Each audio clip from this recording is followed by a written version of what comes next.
أعوذ بالله من الشيطان الرجيم. بسم الله الرحمن الرحيم. Assalamualaikum warahmatullahi wabarakatuh.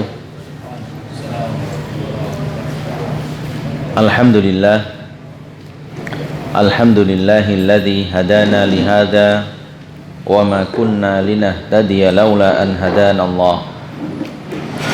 Ashhadu an la ilaha illallah wahdahu la syarikalah wa ashhadu anna Muhammadan abduhu wa rasuluhu la nabiyya ba'dah. Allahumma salli wa sallim ala nabiyyina Muhammad wa ala alihi wa sahbihi wa man sara ala nahjihi ila yaumil qiyamah. Ikhwati fillah rahimani wa rahimakumullah jami'an.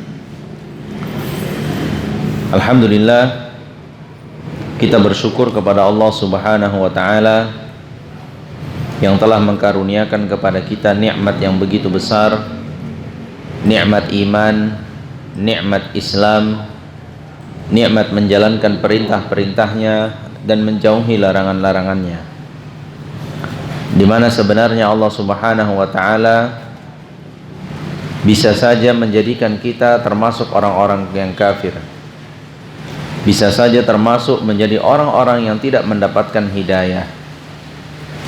Namun alhamdulillah, Allah Subhanahu wa taala berkenan memilih kita untuk termasuk menjadi orang-orang yang beriman, menjalankan perintah-perintahnya serta menjauhi larangan-larangannya.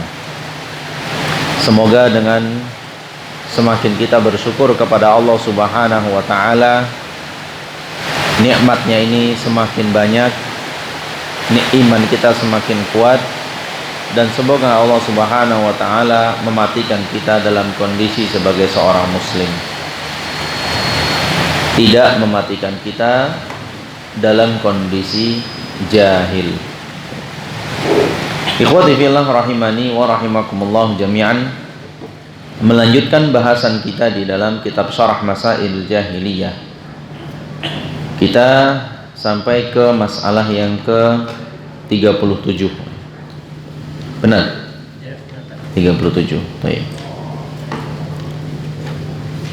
Qala al-muallifu rahimahullahu ta'ala, ittikhadhuhumul ahbara war ruhbana arbaban min dunillah. Ittikhadhuhum, mereka menjadikan,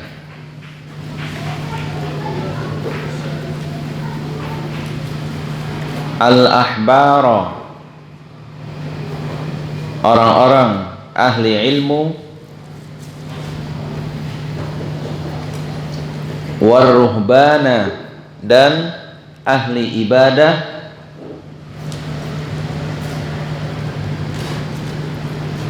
arbaban, sebagai tandingan, sebagai sesembahan, min dunillahi, selain Allah.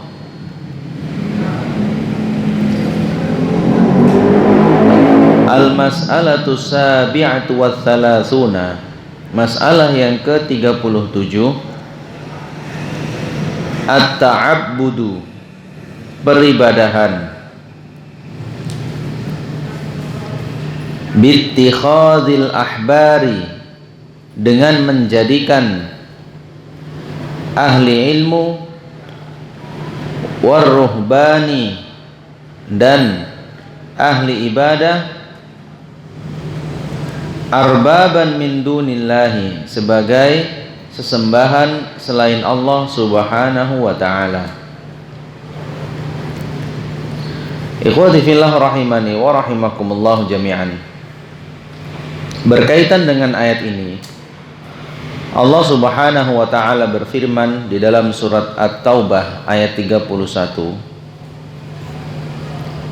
ittakhadhu ahbarahum wa ruhbanahum arbaban min dunillahi wal masih ibn Maryam wa ma umiru illa liya'budu ilaha wahida.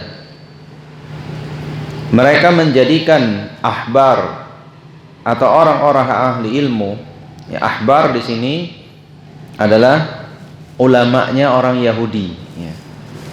Ulamanya orang Yahudi, ahli ilmunya orang Yahudi, diistilahkan dengan al-ahbar, ya. Jamak dari kata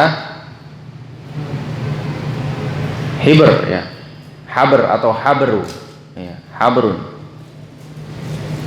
Makanya dalam satu riwayat Rasulullah SAW, julukan bagi Abdullah ibnu Abbas radhiyallahu anhuma adalah habru hadhil ummah. Beliau adalah yang paling alimnya dari umat ini.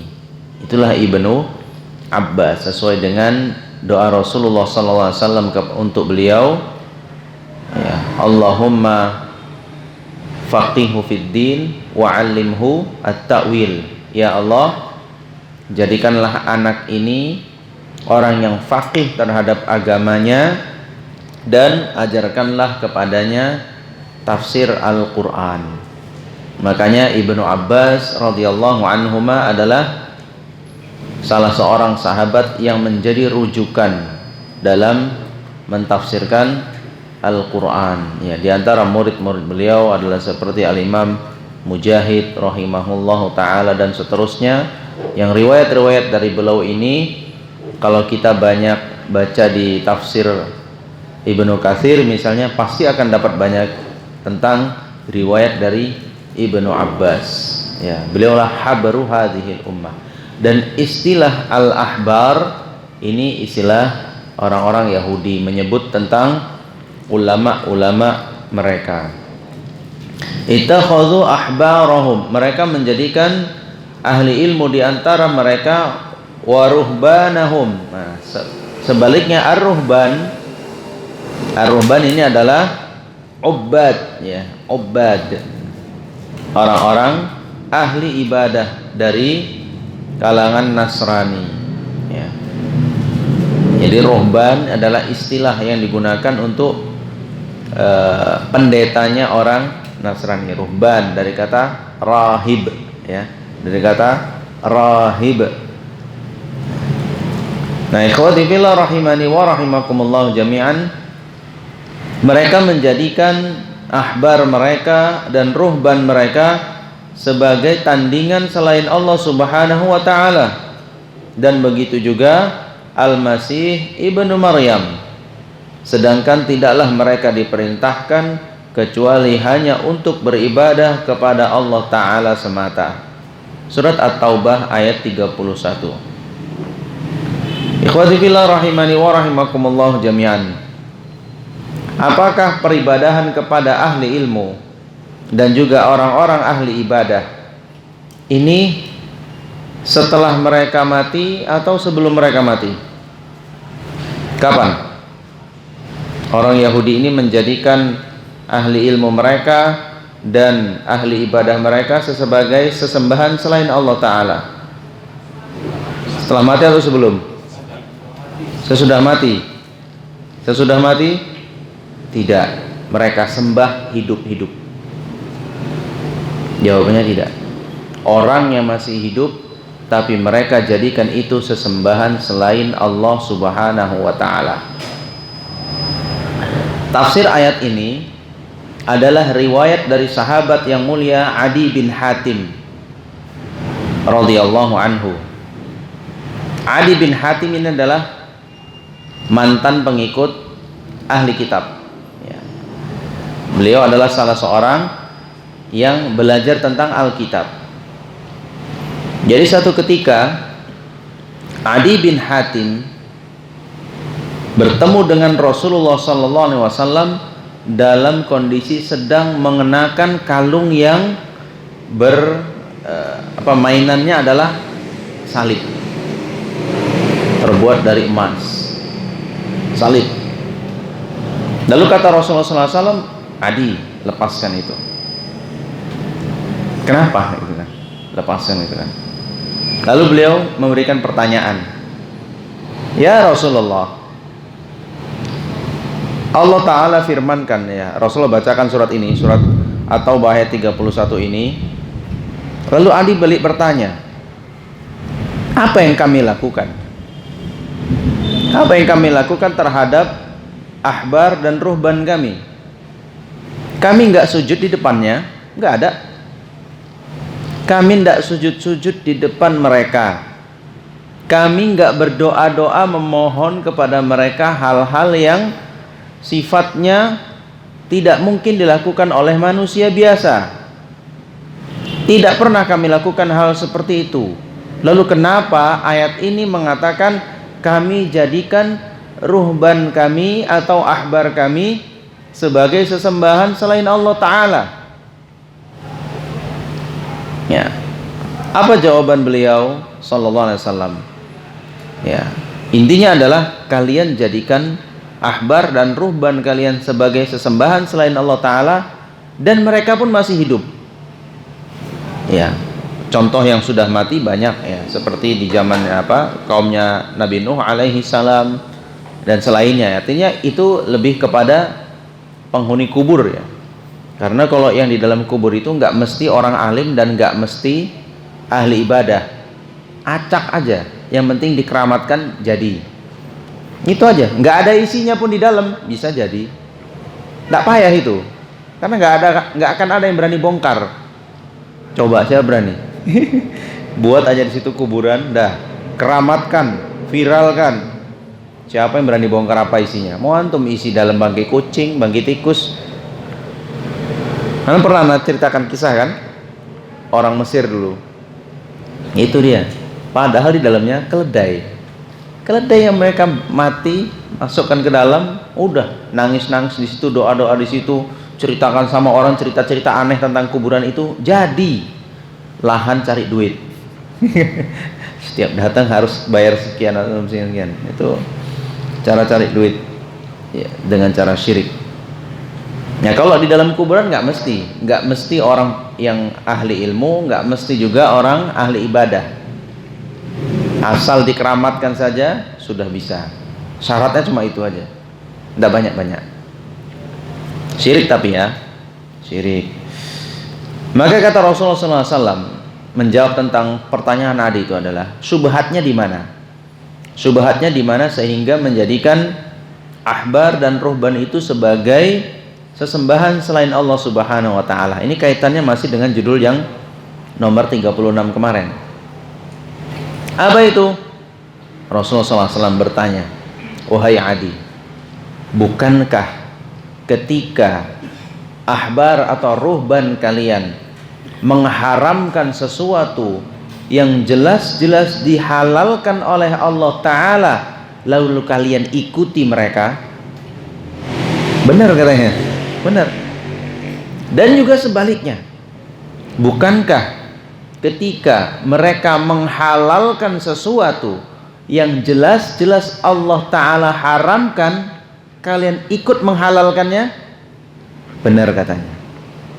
Itulah bentuk peribadahan kepada mereka. Maka baca lagi bab tentang syirik. Ada syirik itu fit ta'ah, ini contohnya. Syirik dalam ketaatan, ada yang syirik fil mahabbah dan lain sebagainya. Ada beberapa bentuk kesyirikan. Ini adalah syirik fit ta'ah, syirik dalam ketaatan, di mana seharusnya menghalalkan sesuatu dan mengharamkan sesuatu itu mutlak hanya milik Allah Subhanahu wa Ta'ala. Tidak ada makhluk di sana yang boleh menghalalkan atau mengharamkan sesuatu kecuali menyandarkan hal itu kepada Allah Subhanahu wa Ta'ala. Maka ketika orang Yahudi dan orang Nasrani mentaati ahbar dan ruhban mereka dalam rangka bermaksiat kepada Allah Subhanahu wa Ta'ala, dan mereka tahu itu, inilah jatuh dalam kesyirikan. Mereka menjadikan tandingan bagi Allah Subhanahu wa Ta'ala. Kan jelas ya? Sangat jelas. Ya, antum gimana? Misalnya ada seorang angkatan bersenjata, misalnya ABRI, dia masuk dalam satu batalion. Seharusnya dia mentaati pimpinan batalion ini. Maju katanya maju, mundur katanya mundur. Ternyata dia mendengarkan perintah batalion lain.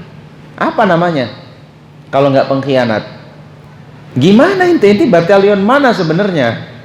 Ku bilang maju, kau mundur. Ya yang sana bilang mundur. Ya apa urusannya? Coba gimana ya dalam urusan tentara seperti itu? Ada pasukan yang menuruti perintah komandan lain. Itu kan artinya apa? Dia udah nggak mentaati perintah atasannya kan? Itu aturan manusia aja seperti itu. Lalu ini diterapkan kepada Allah Ta'ala, berarti tidak pantas.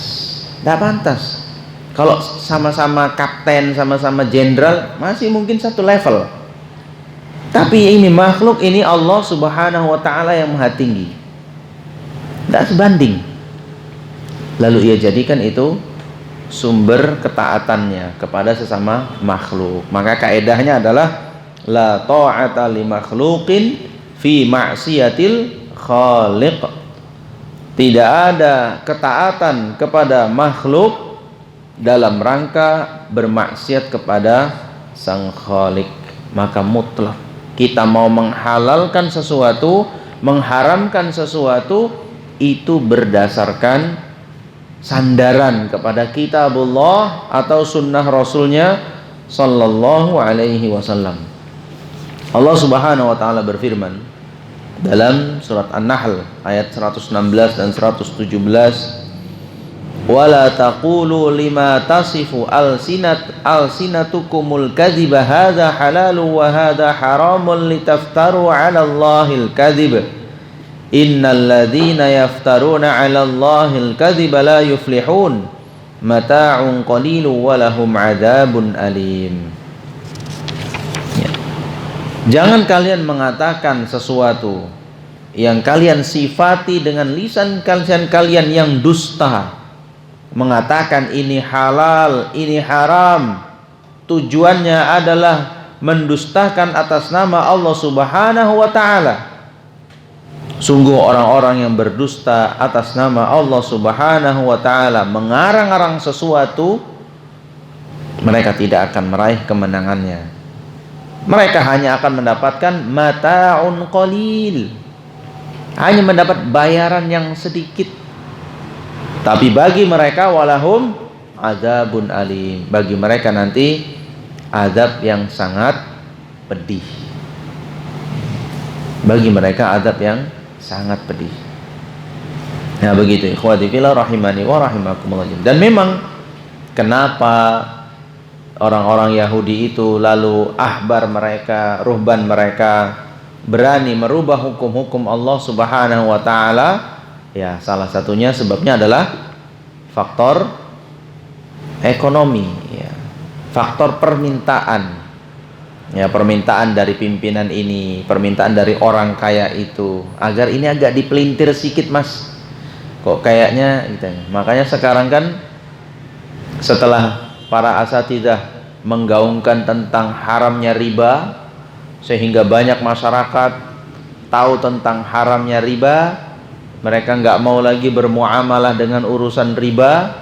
Bahkan pegawai-pegawai banknya sendiri pun banyak yang kemudian resign besar-besaran, keluar dari banyak bank-bank besar, yang bahkan bukan hanya teller-tellernya, bahkan yang memiliki jabatan-jabatan strategis di bank itu pun pada bermunduran. Apa strategi yang mereka lakukan? Dicari ustadz yang bisa pelintir ayat riba itu jadi halal. Itu sangat dicari, dibayar oleh bank besar dan dapat. Mana ada, di Indonesia ini semua ada. Apa yang nggak ada? Indonesia ditanya, ada semua. Ya ustadz asli ada, ustadz KW ada, tenang saja. Ahli ilmu yang asli ada, yang KW banyak. Didapatkan itu. Maka ustadz yang berani mengatakan seperti itu dibayar besar. Satu kajian buat dari bank ini ke bank itu, masya Allah. Untuk mau? Lumayan. Yang penting pakai jubah, pakai sorban, udah keren itu. Langsung buat fatwa riba halal. Hati-hati. Mata'un qalil. Di dunia mungkin dapat mungkin berapa juta rupiah, kan bisa beli ini, bisa itu. Tapi bagi Allah Ta'ala itu mata'un qalil, sedikit kali. Cuma mengharapkan apa? Punya rumah baru, bahkan mungkin kendaraan baru, ini dan itu, kemewahan. Itu sedikit di mata Allah Ta'ala dibandingkan surga yang begitu nikmatnya luar biasa.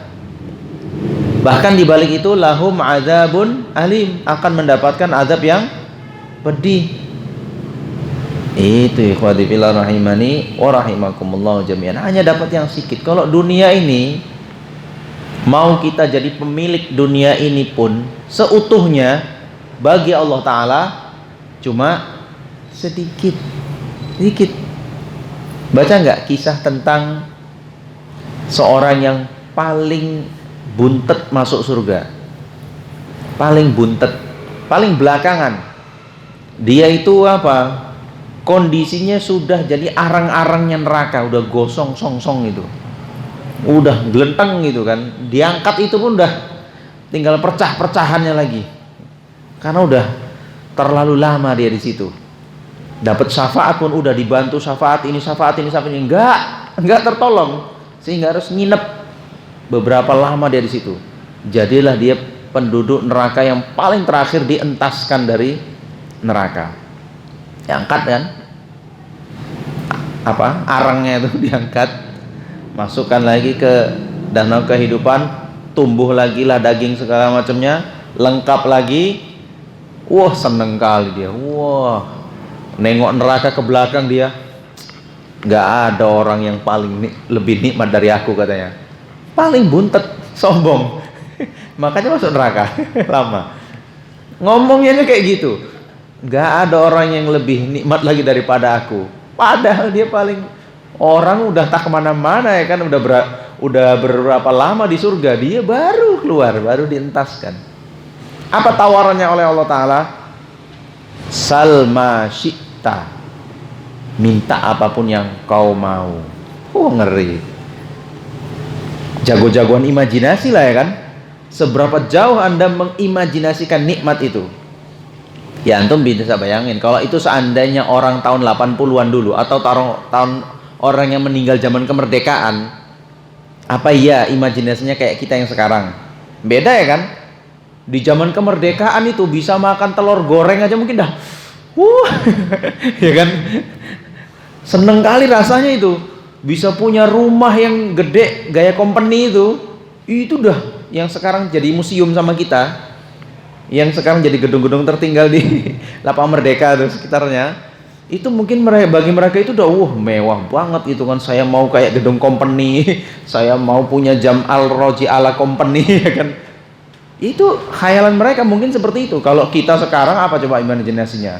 Bololo ya kan?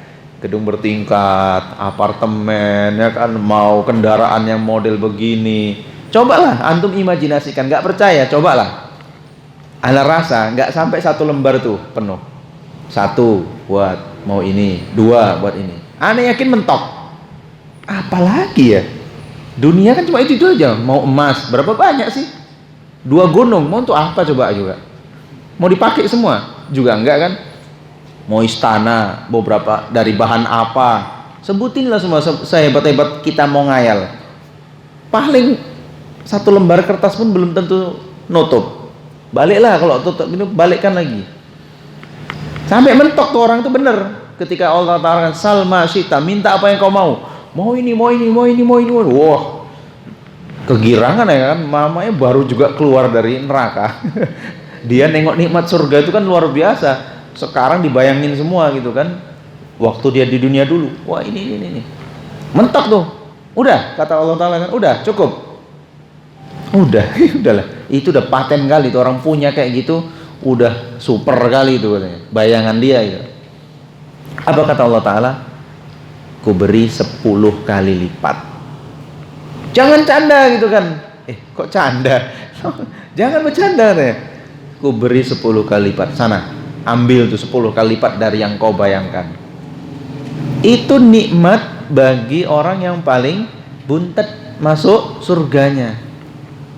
Artinya kita memiliki seluruh isi dunia ini pun terserah antum lah, mau sak tambang-tambangnya, mau sak semua yang ada di dunia ini milik kita, itu juga belum seberapa di hadapan Allah Ta'ala. Mata'un qalil, apalagi cuma sekian itu, baru seperberapanya dunia, sedikit. Maka hati-hati dalam menghalalkan dan mengharamkan sesuatu. Sandarkan itu kepada kitabullah atau sunnah rasulnya sallallahu alaihi wasallam. Tidak main-main dalam hal itu. Jangan bermain-main dalam hal itu. Kalau tidak tahu, mending katakan wallahu a'lam. Selamat, lebih selamat dibandingkan seharus kita merasa sok pintar, malu kalau nggak jawab, ya kan? Wah, awak kajian udah bertahun-tahun, ditanya kok nggak tahu, gengsi kayaknya nih. Jawab aja lah, paling ya gitu-gitulah. Hati-hati gitu kan. Hati-hati, mending pending, afwan ya. Ana pending dulu. Cari dulu jawabannya. Oh iya, bener. Ini jawabannya gitu. Mending pending. Ya, daripada kemudian kita pandai-pandian lalu memberikan sesuatu jawaban terkaitan tentang halal dan haram. Nah, itu ya. Begitu ikhwati fillah rahimani wa rahimakumullah jami'an. Maka mentaati orang alim, mentaati orang yang ahli ibadah itu ada batasnya, ada batasannya. Selama orang itu bersesuaian dengan Al-Quran dan hadis Rasulullah SAW. Kalau dia sudah melenceng, maka la ta'ata li makhlukin fi ma'siyatil khaliq. Tidak ada ketaatan kepada sesama makhluk dalam rangka bermaksiat kepada sang khaliq. Itu harus jadi pegangan kita, ya. Jangan kayak orang-orang di sana, nggak peduli, pokoknya imamku bilang kayak gini, pokoknya si fulan ini kiaiku, ini ustadku bilang kayak gini, nggak peduli. Nah, nggak peduli. Yang penting kata dia A, kata dia B. Disalah orang, dikritik orang, nggak terima pokoknya. Siapapun ngomong nggak diterima. Ini hati-hati ya ikhwah. Ini sama saja Anda sudah menjadikan dia sosoknya tandingan bagi Allah Subhanahu wa ta'ala. Ya kan? Hati-hati itu. Hati-hati dalam masalah ini. Makanya muncul tokoh-tokoh, mungkin orang-orang ya mungkin memang alim ya, atau mungkin punya kelebihan ini dan itu. Tapi dalam mengikutinya tidak boleh kita itu benar-benar menutup mata. Jangan, gitu kan. Dia sama juga manusia. Sama juga ada yang manusia yang mungkin ya dan sangat mungkin melakukan kesalahan, dan sebenarnya kita mengingkari kesalahannya itu memutus rantai dosa jariah untuknya, gitu kan? Kalau kita ikuti, ya, kalau kita memang sayang, ya kalau kita memang sayang kepada orang tersebut, maka seharusnya kita berhenti agar dosa jariah itu terputus, nggak nyambung lagi, karena dia akan menanggung beban itu. Makanya para ulama menyebutkan bahwasanya siapa sebenarnya yang cinta kepada Syafi'i, kita ahli sunnah atau mereka ahli bidah? Yang sebenarnya cinta kepada Imam Syafi'i adalah ahlus sunnah. Yang paling cinta kepada Imam Syafi'i adalah ahlus sunnah. Karena apa? Pesan Imam Syafi'i sendiri, ya, jika berlawanan antara pendapatku dengan hadis yang sahih, maka ambil hadis yang sahih, campakkan pendapatku ke dinding. Artinya jangan pakai. Gitu. Kalau itu memang kesalahan beliau, kenapa harus kita abadikan kesalahannya? Kalau memang betul-betul bertentangan. Tapi kalau kita memang murid yang cinta kepada guru kita, maka kesalahan guru kita jangan dilanjutkan. No, tutup. Namanya kita sayang kepada guru kita. Makanya harus diberhentikan. Kalau memang salah, terbukti salah, tidak sesuai dengan ayat Al-Quran, tidak sesuai dengan hadis Rasulullah SAW, maka cukup berhenti. Jangan sampaikan lagi perkataan itu, sampaikan yang lainnya sesuai dengan Al-Quran dan hadis Rasulullah SAW. Itu kalau kita sayang kepada guru kita, ya. Jadi jangan lanjutkan kesalahannya. Maka cinta kita, kagum kita kepada orang-orang ahli ilmu atau hanya tokoh gitu, jangan sampai membuat kita melanggar aturan Allah Subhanahu wa taala. Lalu begini ikhwah, kalau ada syubhat yang mengatakan begini, ya biarin aja lah Ustadz, kita ikuti, kan dia yang tanggung nanti. Nah ya kan, kita kan bisa berdalih di hadapan Allah Ta'ala, ya Allah, saya cuma ikut-ikut dia aja, kalau mau hukum dia tuh. Kurang ajar ya Ustadznya. Maka ada istilah Ustadz dijadikan jembatan menuju surga, Ustadznya dipanggang di neraka, maksudnya Ustadznya digini kan, dia mau lewat giles. Ada istilah begitu gitu kan. Karena dengan syubhat ini mengatakan apa? Anak kan cuma ikut Ustadz, anak kan cuma ikut Ustadz, salah benar Ustadz lah yang teresiko. Nah syubhat ini gimana? Bisa diterima atau tidak? Hah? Bisa diterima atau enggak? Istilahnya nih madu cari aman ini, madu cari aman. Jadi apa-apa tanya Ustadz, apa-apa tanya Ustadz. Karena kan ada model begini loh ikhwan, lucu juga kadang. Ada orang bertanya itu bukan cari kebenaran, cari pembenaran. Beda ya, itu beda imbuhan, beda makna itu. Ada seorang bertanya memang cari kebenaran, tapi ada orang bertanya cari pembenaran. Sehingga kasusnya apa? Selama belum dapat ustadz yang jawaban seperti dia mau, nggak akan berhenti dia cari ustadznya. Masya Allah, ini muncul dan tumbuh orang-orang yang seperti ini. Jahil luar biasa kalau begini nih. Ini bukan penuntut ilmu, asli bukan. Ini orang jahil. Walaupun wujudnya ada di majelis-majelis ilmu, pada hakikatnya dia tidak mendapatkan ilmu itu. Tidak begitu orang nuntut ilmu. Orang nuntut ilmu itu cari kebenaran. Sudah kita bahas dari kemarin bolak-balik. Al-haqqu dhalatul mu'min. Yang hak itu seperti barang hilang yang dicari-cari oleh seorang mukmin. Dapat dimanapun, ambil. Maka nggak benar itu. Ada kasus dia punya permasalahan begini, tanya ustadz ini, nggak cocok dia dengan jawabannya.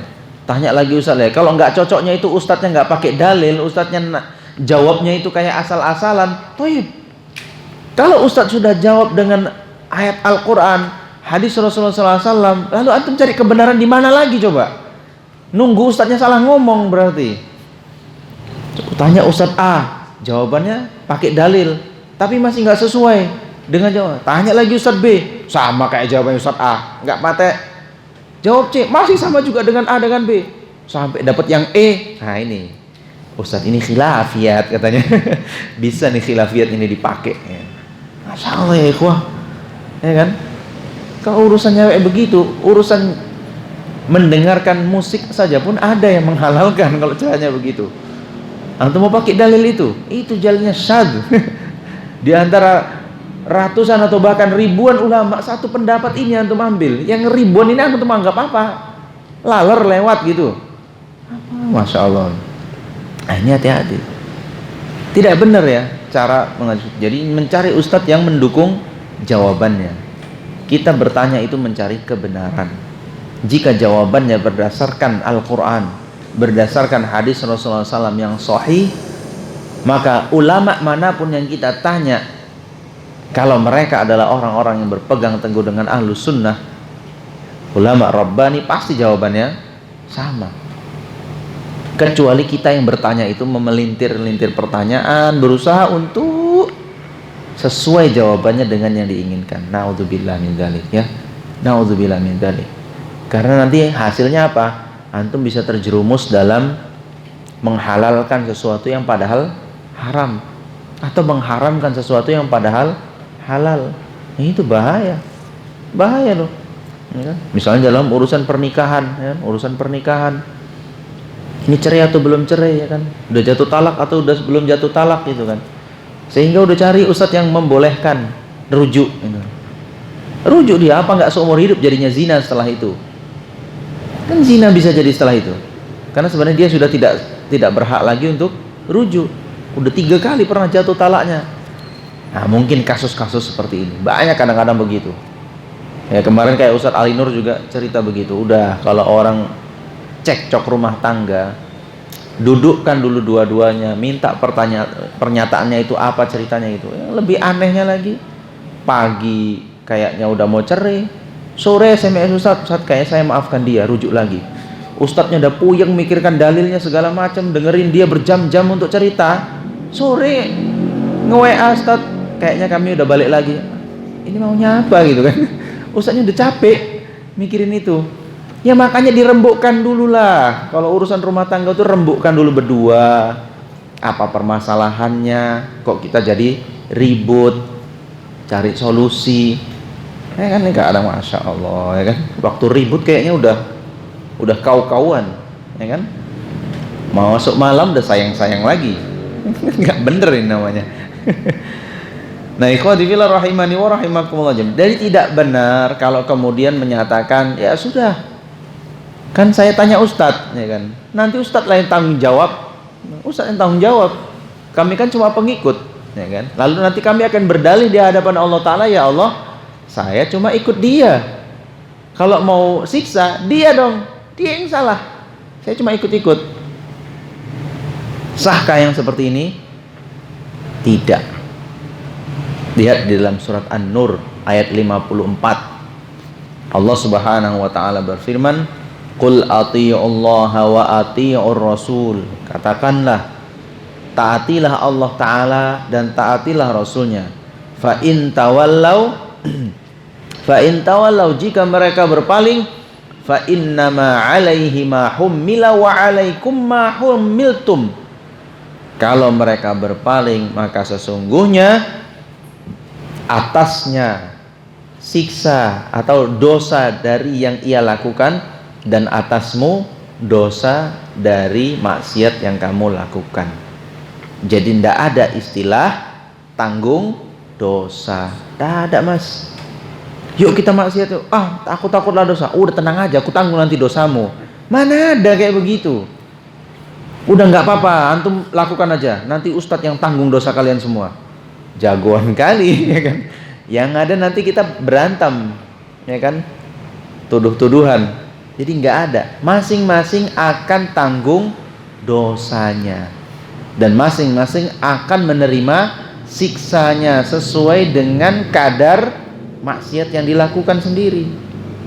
Jadi nggak ada istilah harus tanggung, kecuali antum betul-betul tidak tahu kalau itu adalah pendapat yang salah. Kecuali itu ya, betul-betul nggak tahu itu kalau pendapat yang salah. Misalnya dulu ya kan, belum belajar, jadi dulu nanya seorang ustadz karena udah yakin sama ustadz itu, diamalkanlah perbuatan itu atau amalan itu dilakukan. Namun setelah belajar sekarang baru ngerti, oh ternyata yang kubuat dulu salah. Nah, ini uzur. Kalau yang seperti ini uzur karena memang dulu betul-betul nggak ngerti, nggak tahu permasalahan itu. Nah, sekarang udah ngerti ya, jangan lagi lakukan yang salah. Taubat kepada Allah Ta'ala, beralih kepada mana yang sesuai dengan ajaran Rasulullah Sallallahu Alaihi Wasallam. Nah begitu ya ikhwah. Tapi kalau udah tahu tapi sengaja aja adalah kayaknya enak sama ustadz ini, kan salah itu. Alah, kan biar aja dia yang tanggung gitu kan. Nggak benar ya ikhwah. Ini adalah syubhat dari syaitan ya, syubhat dari syaitan. Maka itu tadi ya, kita sebagian orang itu bisa menjadikan gurunya, ustadznya, kiainya sesembahan selain Allah Subhanahu wa taala kalau begitu cara beragamanya ya. Perkara-perkara yang jelas Allah Ta'ala haramkan lalu ia halalkan, atau mengharamkan sesuatu yang Allah Ta'ala halalkan, ini tidak boleh kecuali disandarkan kepada Al-Quran atau hadis Rasulullah Sallallahu Alaihi Wasallam. Baik, berikutnya ikhwati fillah rahimani wa rahimakumullah jami'an, yang ke 38.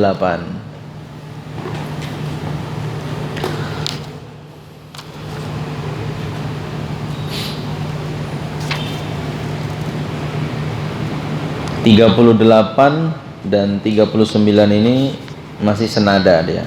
Kita sambung aja ya. Ilhaduhum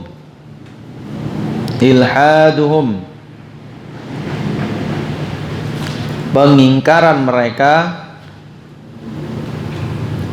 fi asma'illahi wa sifatihi, dalam nama-nama Allah dan sifat-sifatnya. Al-mas'alatu tsaminatu wa thalatsuna, masalah yang ke-38, al-ilhadu fis sifat. Ya, mengingkari dalam sifat-sifat Allah Ta'ala. Ka qaulihi ta'ala, sebagaimana firman Allah Ta'ala, walakin zonantum annallaha la ya'lamu katsiran mimma ta'malun. Akan tetapi zonantum, kalian menyangka, annallaha, bahwa Allah, la ya'lamu, tidak mengetahui, katsiran, kebanyakan, mimma ta'malun, dari yang kalian lakukan. Surat Fussilat ayat 22. Lanjut ke poin berikutnya, al-ilhadu fi asma'illahi ta'ala, pengingkaran terhadap nama-nama Allah Ta'ala. Pengingkaran terhadap nama-nama Allah Ta'ala. Al-mas'alatu tasi'atu wa thalatsuna, masalah yang ke-39, al-ilhadu fil asma'i, pengingkaran dalam masalah nama-nama Allah Ta'ala. Ka qaulihi, sebagaimana firman Allah Ta'ala, wa hum yakfuruna birrahman, dan mereka kufur terhadap nama Ar-Rahman. Surat Ar-Ra'd ayat 30. Ikhwati fillah rahimani wa rahimakumullah jami'an. Orang-orang jahiliyah dahulu mengingkari nama-nama dan sifat-sifat bagi Allah Subhanahu wa ta'ala. Sementara kita Ahlus Sunnah wal Jamaah mengimani bahwasanya Allah Subhanahu wa ta'ala memiliki nama-nama dan sifat-sifat yang pantas untuk Allah Subhanahu wa ta'ala, di mana nama-nama dan sifat-sifat itu Allah Ta'ala namai untuk dirinya sendiri, yang terdapat di dalam Al-Quran ataupun hadis Rasulullah Sallallahu Alaihi Wasallam, atau yang Allah Ta'ala kehendaki untuk dirinya sendiri. Ya, itu iman kita terhadap nama-nama dan sifat-sifat Allah Subhanahu wa ta'ala. Di surat Fussilat ayat 22 itu Allah Subhanahu wa ta'ala menjelaskan tentang pengingkaran manusia terhadap sifat Allah Subhanahu wa ta'ala. Ya, lengkapnya ayat itu berbunyi, wa ma kuntum tastatiruna ay yashhada 'alaikum sam'ukum wala absarukum wala juludukum walakin dhanantum annallaha la ya'lamu katsiran mimma ta'malun. Kalian tidak akan bisa untuk menutup-nutupi lagi perbuatan kalian, ya, bahwa akan menjadi saksi atas kalian pendengaran-pendengaran kalian, penglihatan, dan juga kulit-kulit kalian, ya. Akan tetapi, ya ini baru yang tadi di atas, akan tetapi kalian menyangka Allah Subhanahu wa ta'ala tidak mengetahui kebanyakan dari perbuatan kalian atau amal kalian. Ikhwati fillah rahimani wa rahimakumullah jami'an. Di dalam ayat ini mereka mengingkari sifat ilmunya Allah Ta'ala, mengingkari pengetahuan Allah Ta'ala terhadap perbuatan makhluknya. Nah, ini tidak benar. Banyak sekali ayat-ayat seperti misalnya surat At-Taghabun ayat 4, Allah Subhanahu wa ta'ala berfirman, ya'lamu ma fis samawati wal ardi wa ya'lamu ma tusirruna wa ma tu'linun. Allah Ta'ala maha mengetahui apa yang ada di langit dan bumi, dan mengetahui apa yang kalian sembunyikan dan apa yang kalian tampakkan. Maka Allah Subhanahu wa ta'ala maha mengetahui. Ya, bahkan itu tadi mata, pendengaran, dan kulit kita bahkan akan menjadi saksi atas perbuatan kita. Dalam suatu riwayat pernah Rasulullah SAW tiba-tiba tertawa. Kenapa? Jadi beliau tertawa, sahabat kan penasaran, kok kenapa tiba-tiba tertawa? Ada cerita lucu apa ini gitu kan? Nggak ada cerita sebelum itu, tiba-tiba ketawanya. Jadi Rasulullah SAW itu sampaikan kepada sahabat, aku barusan ditampakkan sebuah kejadian yang lucu. Apa kejadiannya Rasulullah SAW? Jadi nanti itu ada seorang hamba yang mendebat Allah Ta'ala. Gimana mendebatnya? Jadi dia katakan bahwasanya, wah ya Allah, bukankah engkau zat yang maha adil, yang tidak akan menzolimi hambanya? Benar katanya. Kalau begitu aku tidak mau disidang, aku tidak mau dihisab sebelum aku mendatangkan saksi dariku. Kayak peradilan dunia dianggap, ya kan? Jadi aku akan datangkan saksi dariku dulu, pembela pembela dariku, baru aku terima peradilan ini. Oke, katanya. Oke. Apa yang Allah Ta'ala lakukan? Kunci mulutnya. Gak bisa cakap lagi mulut. Lalu Allah Ta'ala akan, wahai penglihatan, ngomong. Wahai pendengaran, ngomong. Wahai tangan, wahai kaki, wahai kulit, bicara kalian semua terhadap amal perbuatan ini. Benarkah ini dia lakukan? Benar. Benarkah dia? Ini mulut udah gerem kali itu kan, tapi dikunci oleh Allah Ta'ala. Mulutnya udah gerem kali itu. Kunci Allah Ta'ala. Benar. Semua dijadikan saksi anggota tubuhnya. Sampai selesai baru dibuka mulutnya. Ngamuk dia. Kalian ini ngomong apa katanya? Bukankah tadi aku itu buat pembelaan untuk kita bersama biar nggak masuk neraka gitu. Jadi ini manusia, begitulah kadang ada yang seperti itu. Nanti semua anggota tubuh kita, mata, telinga, ini akan menjadi saksi. Mulut bisa saja mengingkari, lidah bisa saja berkata yang lain, tapi Allah Ta'ala maha mampu untuk menjadikan mata kita berbicara. Sebagaimana dulu kita lisan kita ini tak bisa berbicara, lalu Allah Ta'ala jadikan bisa berbicara. Maka Allah Ta'ala maha mampu menjadikan mata, telinga, kaki, tangan yang tak bisa bicara, ini pun nanti bisa menjadi berbicara. Cuman caranya, wallahu alam. Pokoknya dia ngomong nanti, suaranya kayak apa ya nggak tahu juga. Bahasanya pakai bahasa apa juga nggak tahu, ya kan? Yang jelas ini akan menjadi saksi semua. Begitu ya, dan lebih dari itu sebenarnya Allah Ta'ala maha tahu. Ya, maha tahu. Wa ya'lamu ma tusirruna wa ma tu'linun. Allah Ta'ala maha tahu apa yang kalian sembunyikan dan apa yang kalian tampakkan. Wallahu alimun bidzati sudur. Allah Ta'ala maha mengetahui apa yang ada dalam hati manusia.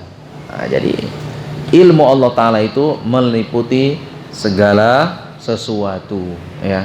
Ilmu Allah Ta'ala meliputi segala sesuatu. Maka persangkaan bahwasanya Allah Ta'ala tidak mengetahui, ini hanyalah persangkaan yang batil, jahil, tidak mengenal siapa itu hakikatnya Allah Subhanahu wa Ta'ala.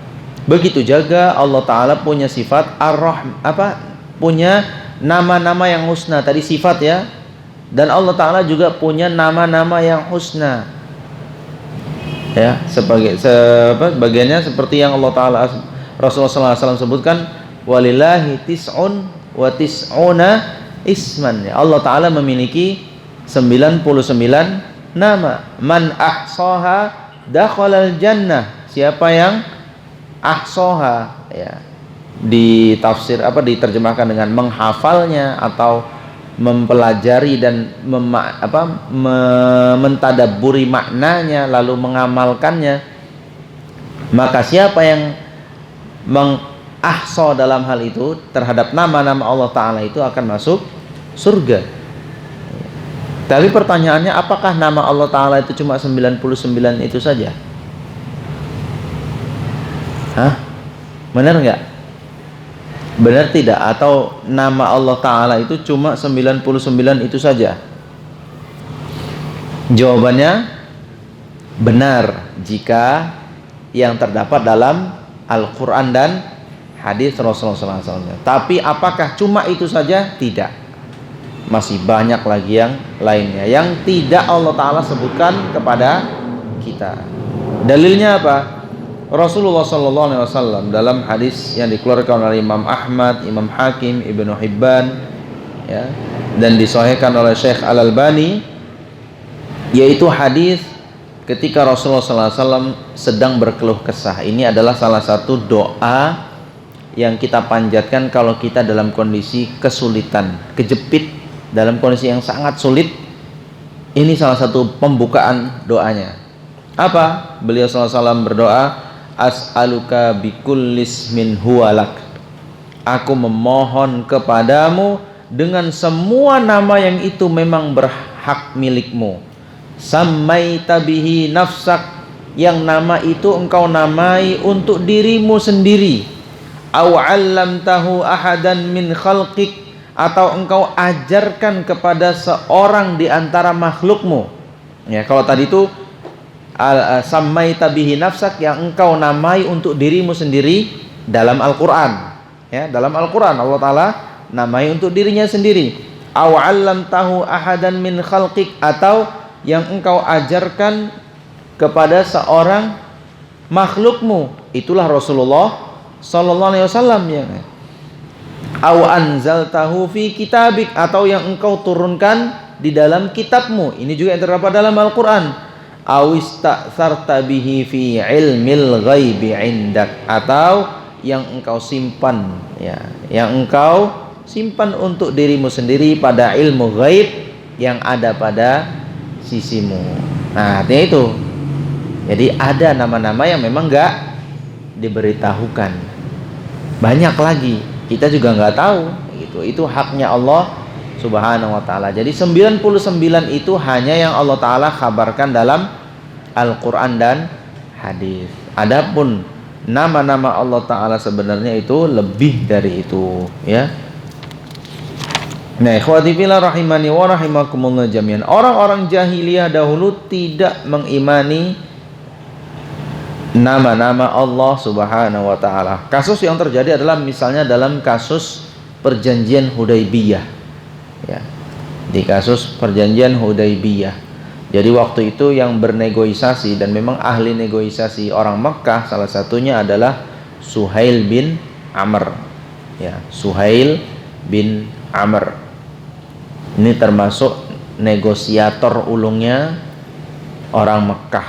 Jadi kalau ada negosiasi tingkat tinggi yang dikirim adalah Suhail bin Amr. Jadi para sahabat itu ketika mereka tahu yang turun dari kuda untuk menghadap Rasulullah SAW adalah Suhail bin Amr, mereka sudah resah. Ini gawat, ini kayaknya bakal terjungkir ini. Ya kan bener, nggak jadi haji, ya kan, pulang, ya. Di keputusan itu betul-betul seolah-olah berat sebelah, ya, hanya memihak kepada orang-orang kafir, walaupun faktanya Allah Ta'ala maha tahu bahwasanya itu sebenarnya untuk kebaikan kaum muslimin.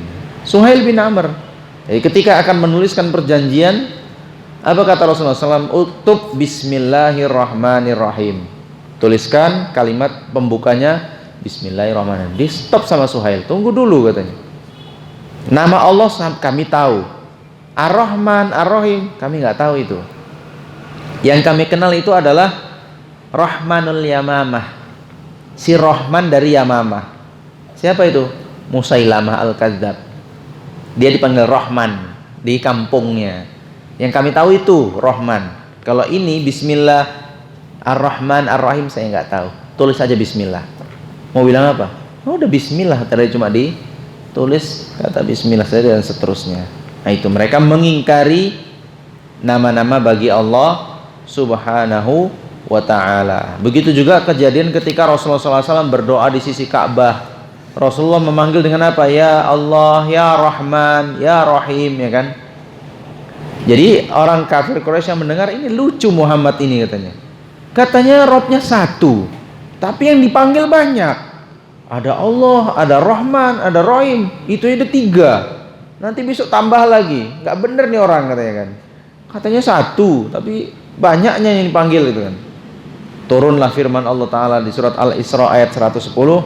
Qul ida'ullaha awida'ur rahman ayyamma tad'u falahul asma'ul husna. panggillah dengan kalimat Allah atau panggillah dengan kalimat Ar-Rahman. Manapun yang kalian berdoa dengannya, itu adalah termasuk nama-nama Allah Ta'ala yang husna. Nah, begitu ya ikhwati fillah rahimani wa rahimakumullah jami'an. Dan memang kita adab dalam berdoa adalah sebelum mulai berdoa, makalah nama-namanya yang husna ya. Nggak boleh to the point, boleh kan main langsung aja, ya Allah pengen nikah, ya Allah pengen sehat, ya Allah pengen begini dan begitu gitu kan. Boleh to the point gitu kan. Tapi kok inti tuh kayak orang nggak ada ilmu-ilmunya sikit-sikit pun gitu ya, nggak ada adabnya sikit-sikit pun gitu kan. Orang mau ngutang aja Pak, mukaddimahnya panjang ya kan. Mau ngutang tuh balas sama orang lain, mukaddimahnya panjang, elus-elus paha ya kan, kusuk-kusuk punggung ya kan, bak-bak kue. Mau ngutang aja pakai mukaddimah. Masa minta gratisan sama Allah Ta'ala gak pakai mukaddimah? Pakailah mukaddimah dulu ya kan. Panggil nama-nama Allah Ta'ala yang antum hafal apalah, ya Allah, ya Rahman, ya Rahim. Ya misalnya terkaitlah dengan apa yang mau antum minta. Misalnya minta petunjuk, ya Hadi ya kan. Minta rezeki, ya Razzaq. Panggil nama-nama Allah Ta'ala dengan yang ada kaitannya dengan permintaan kita gitu. Begitu ya, pakai mukaddimah. Tambah lagi sholawat kepada Rasulullah SAW begitu, baru masuk ke poin-poinnya. Cocok, baru terakhir tutup lagi dengan memuji-muji Allah Ta'ala. Insya Allah itu ya kan, namanya mau dikabulkan kan, agak sopan lah sedikit. Sopan ya, walaupun kan Allah Ta'ala maha tahu Ustadz, kalau Allah itu, kita itu mengagungkan Allah Ta'ala, iya, tapi secara zahir aja intinya udah nampak. Sudah nampak sepele gitu kan. Ya begitu ikhwati fillah rahimani wa rahimakumullah jami'an. Maka ahlus sunnah wal jamaah tidak sama sekali mengingkari nama-nama Allah Ta'ala. Jadi jangan seperti ada kelompok yang mengimani sebagian sifat, lalu sifat yang lainnya dinafikan gitu kan. Ada yang kelompok begitu. Jadi Allah Ta'ala cuma punya 20 nama saja itu kan. Loh kok jadi 20 kan gitu. Nabi jelas-jelas mengatakan 99 nama, ini didiskon tinggal 20. Nah ini gimana ceritanya gitu. Jadi cuma inilah mengimani separuh, menghilangkan separuhnya lagi. Ada yang yakin sama namanya tapi nggak yakin sama sifatnya. Jadi Allah Ta'ala namanya Alim misalnya, yang maha mengetahui, tapi Allah Ta'ala sebenarnya nggak tahu gitu kan. Itu kan aneh ya, cuman ya mikirnya pun bingung gitu. Allah tuh maha memberi rezeki gitu kan, tapi yang rezeki yang kita dapat itu bukan dari Allah gitu kan. Itu yang kita usahakan sendiri. Cuman antum pun bingung itu jadinya. Mereka pun bingung jelaskannya sama kita nanti. Antum cobalah jumpa orang Mu'tazilah, suruh jelaskan itu. Bagaimana Allah Ta'ala punya nama tapi nggak punya sifat itu. Ya kan? Kau panggil orang gila tapi sebenarnya dia nggak gila. Kau panggil orang pinter tapi sebenarnya dia nggak pinter. Yang gila kau apa dia? Gitu. Bingung dia pun menjelaskannya, muter gitu. Aduh, kalau jumpa orang-orang kayak gitu udah tokok kan kepalanya pakai selopnya, tepok. Nah, kayaknya ada yang konslet. Susah memang. Dia pahami, dia terima kalimatnya, nama-namanya dia terima, tapi sifat yang terkandung dalam nama itu dia nggak mau gitu kan. Atau ada bagian kelompok selainnya ya udah memang nggak ada itu nama dan sifat Allah Ta'ala itu memang nggak ada itu hanya ya penyebutan begitu saja. Na'udzubillah min dzalik. Ahlus sunnah wal jamaah kita meyakini bahwasanya Allah Ta'ala memiliki nama-nama yang husna dan sifat-sifat yang mulia bagi Allah Subhanahu wa Ta'ala. Bagaimana sifat itu wujudnya dan bagaimana bentuknya itu kembali kepada Allah Ta'ala. Kita mengimaninya sesuai dengan apa yang hanya Allah Ta'ala kabarkan melalui Al-Quran ataupun melalui Rasulullah Sallallahu Alaihi Wasallam. Lebih dari itu tidak, ya kan? Lebih dari itu. Tapi demikian ikhwati fillah rahimani wa rahimakumullah jami'an yang bisa Anda sampaikan pada malam hari ini. Mudah-mudahan bermanfaat bagi kita semua.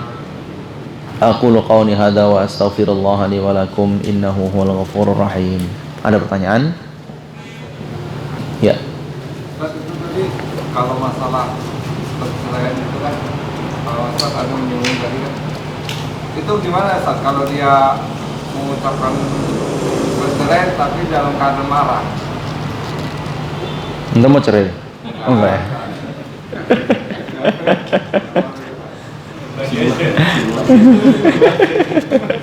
Nauzubillah min dzalik ya, jangan sampai begitu ya. Ya cerai itu kalau memang solusi, mau gimana lagi? Daripada kita bersama saling menzolimi, mending kita berpisah. Ya kan? Daripada bersama saling menzolimi, tiap hari banting-bantingan piring lagi ya kan. Ya udah. Kalau memang solusinya adalah bercerai, tidak masalah. Ya kan? Hadis yang menyatakan abghadul halal indallahi, sesuatu yang paling dibenci Allah Ta'ala dari perbuatan halal adalah cerai, hadisnya lemah. Jadi gimana? Sesuatu yang Allah Ta'ala halalkan tapi Allah Ta'ala benci, nggak nyambung gitu, dari maknanya nggak nyambung. Kalau Allah Ta'ala halalkan pasti Allah Ta'ala ridho dengan hal itu, tapi kalau Allah Ta'ala haramkan pasti Allah Ta'ala tidak ridho dengan hal itu. Itu saja. Kalau itu memang jalur solusi. Gimana saat kalau dia dalam kondisi marah, lalu dia mengucapkan ucapan cerai kepada istrinya? Sebenarnya lihat situasinya ini, kadar marah itu seperti apa, dia marahnya tuh kayak apa. Ada orang marah yang sampai ubun-ubun, artinya sampai keluar dari kesadaran, bisa jadi. Tapi ada orang marah masih stabil aja dia. Maka marahnya juga tengok dulu marahnya kayak apa. Jadi jangan sementang marah jatuh talak, sementang marah nggak jatuh talak gitu. Marah juga macam-macam orang gitu kan, dan beda-beda. Makanya perlu orangnya langsung yang nanya dan praktekkan gimana ente waktu marah itu. Ente sadar atau enggak? Karena ada orang yang marah itu sampai betul-betul nggak sadar. Aneh gitu, ya kan? Dia ngomongin itu sampai siap gitu kan. Kok tega ngomong kayak gitu kan? Ah iya ya, ngomong kayak gitu tadi. Kau tuh lah marah asal nyeplos aja. Iya itulah kalau aku udah marah tuh agak. Nah, ada orang yang marah begitu, jadi nyeplos aja gitu kan. Setelah sadar dia udah adem, dia baru kok ngomong gitu ya kan gitu. Baru terbayang sendiri. Nah maka Allah mana nggak berani katakan secara mutlak marah ini. Karena ada orang marah biasa aja. Marah, kadang orang sampai banting piring pun kadang belum tentu dia di luar kendali.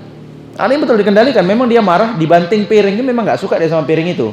Gara-gara piring ini kita berantem, cetar katanya. Biar hilang sekalian, nggak berantem. Apakah ini marah yang di luar kendali? Enggak, ini masih sangat terkontrol gitu kan. Karena dia pilih piring yang murah. Yang mahal mau dibanting nggak jadi, taruh dulu. Cari yang murah kan. Ah, ini dia. Berarti masih sadar 100% ya, nggak mau rugi juga gitu kan. Masih sadar. Begitu ya Pak. Jadi anak tidak berani untuk jawab itu secara mutlak. Yang kalau ada kasusnya aja, kalau ada kasusnya baru orangnya suruh menceritakan marahnya itu kayak apa, waktu situasi marahnya itu bagaimana, gitu ya. Wallahu a'lam bishawab. Ada yang lain? Baik, jika tidak ada kita cukupkan ya. Kita tutup majelis ini. Subhanakallahumma bihamdik asyhadu an la ilaha illa anta astaghfiruka wa atubu ilaik. Wassalamualaikum warahmatullahi wabarakatuh.